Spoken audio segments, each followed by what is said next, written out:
Hewitt in Fort Worth, Texas, day 2 of the American Legislative Exchange Council winter meetings on policy. And we've talked about a lot of policy. We'll cover it today. I just want to remind everyone, Ohio State beat Michigan 27-9. Just wanted to make sure everyone in Texas hears that, because they talk a lot about football down here, but they don't play games like that.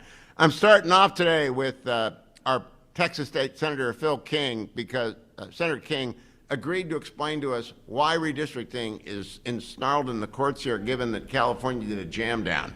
What's going on, Senator? Welcome. Good to see you. First, tell people which district you represent here. Well, it's Texas State District 10. It really starts right here in Fort Worth and goes west out into West Texas, about 8 counties, represent about 1 million people, everything from a county of 4,000 to 2 million.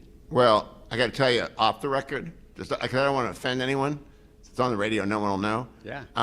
The Fort Worth Club is my favorite club in the United States. It's good. I think it is a fabulous place. Is Landman any around here? So actually, Taylor Sheridan lives in the district, and everywhere you go, you see Landman film. They took over one of my favorite barbecue spots the other day. So he's everywhere. In your district? He's a constituent? Yeah, he does. Well, that is very good. That's going to bring a lot of good stuff to your district. Now, let's get to the tough stuff. Okay. Hey, why did they name you as the guy to come and explain redistricting to me? Well, I chaired the redistricting committee in the Senate this year when we did congressional redistricting. Did we screw the Democrats as hardly as we could? And by the way, I'm all for that. It's perfectly constitutional if you don't use race. That's exactly correct. You can draw those boundaries however you want to draw them, as long as you do it for political purposes. Our objective was to try to create 5 new Republican congressional seats in Texas. We have 38 seats. We have 25 right now that are Republican. We wanted to add 5. We think we've accomplished that. It's mangled in the courts a little bit, but we think now that it is at the Supreme Court, we think we're in good shape. Is it up to the Texas Supreme Court now? No. It was all federal. We had a 2-week trial in El Paso, not always the friendliest venue, but we had a 2-week trial before a 3-judge federal panel. Oh, that's right. 2 of the judges ruled. Blistering dissent from Jerry Smith. It was amazing. If that was one that lawyers read with popcorn. I'd like to meet him. I've never met him, but I would like to meet him. He's a Reagan appointee. He's been doing redistricting for 30-something years. He wrote a dissent. That dissent went up to the Supreme Court. We appealed the next day. Just a few days after his dissent, Justice Alito issued a stay. Oh, so the maps are still in place for the time being. And we're already filing for office. Our filing ends December the 8th. And for right now, those maps are what we'll have in our primaries in March. Have you seen Judge Smith since Judge Alito issued the stay?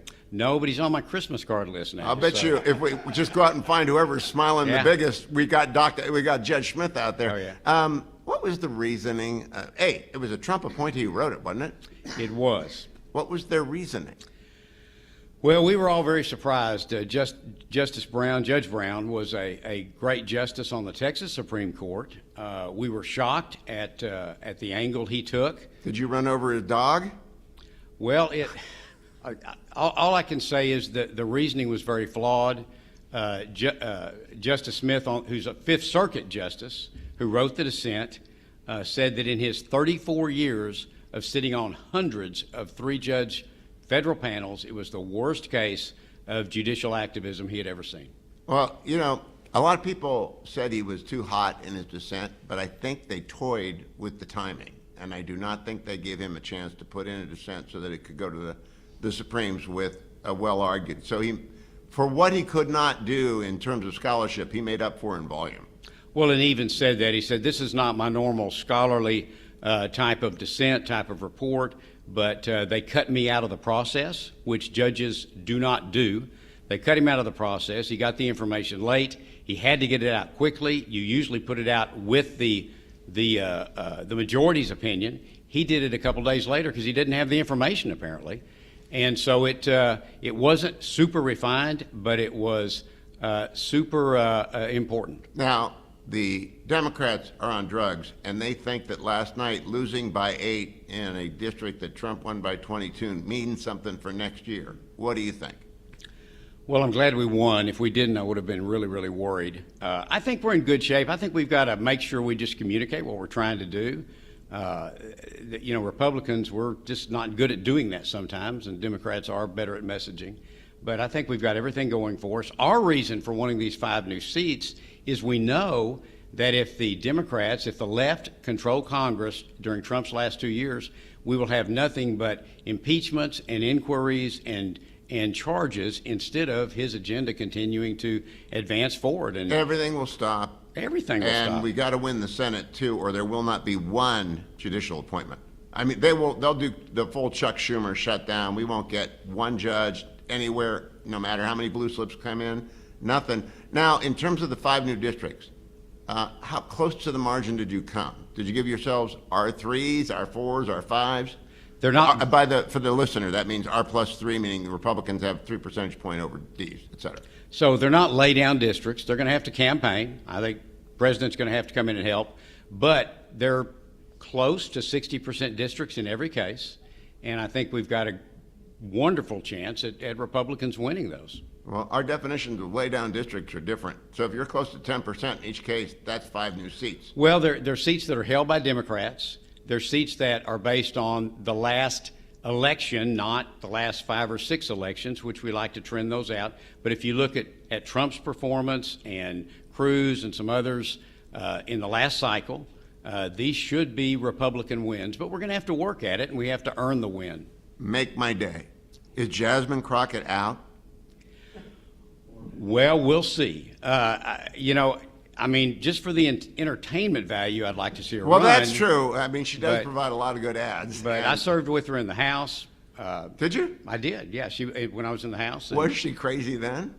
Well, about the same. About the same. About the same. So we were glad to see her advance. We think going to Congress from the Texas legislature is actually a step down. Well, but she moved on. And, I mean, in all honesty, she and our Mark Vesey will run for that seat. I don't know. If she doesn't and she runs for the U.S. Senate, we'll see what happens. Is recruitment good? Candidate recruitment for the new districts? Oh, yes. It's, I think, done. Okay. Last comment for you. Got to do a couple of spots here. Lieutenant Governor Patrick. I have never heard him speak before until last night. Now I know. Yeah. Now I know. He's a Baptist married to a Catholic. He got it covered. He can speak both languages. He is driving the Texas agenda. He's an outstanding leader, and he's a very, very fine man. Oh, and he can talk. He can. Oh my goodness, he can talk. Now, does he ever show up on the floor of the Senate? Does he do that? Does he? Oh, he's there constantly. I've never worked with someone in leadership who is so engaged. And that's all he wants to do. He That's just it. wants to run the Texas legislature. That's it. Well, God bless him. We got to get him here next year and put him on when next time we're here. Senator Phil King, thank you for joining me. I appreciate it very much. Thank you very much.